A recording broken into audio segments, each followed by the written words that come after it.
മുറ്റം. മൂവാണ്ടൻ്റെ കൊമ്പിൽ വിരുന്നു വിളിച്ച കാക്ക മുറ്റത്തെ കവിതയാക്കി. മൂവാണ്ടൻ്റെ കൊമ്പിൽ വിരുന്നു വിളിച്ച കാക്ക മുറ്റത്തെ കവിതയാക്കി. കയ്യേറ്റക്കാരെയെല്ലാം 1000 പട്ടാളക്കാർ ഒറ്റക്കെട്ടായി അടിച്ചോടിച്ചു. വീടിനെ വരച്ചു വെയിൽ ചെറുതായും വലുതായും. ഒഴിവു ദിനങ്ങളിൽ വീട്ടിലെ ചെറുതെന്നു പരിഗണിച്ചാണെങ്കിലും സുരക്ഷിതമകലത്തിൽ അടുത്തു വന്നു അണ്ണാൻ. അയയിൽ തൂങ്ങിക്കിടന്നു വീട്ടുകാരുടെയെല്ലാം കോയ്മയും കോലങ്ങളും.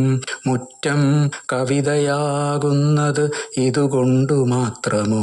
യാത്രയാകുന്നോരെല്ലാം ഇത്തിരി തങ്ങുന്നിടം.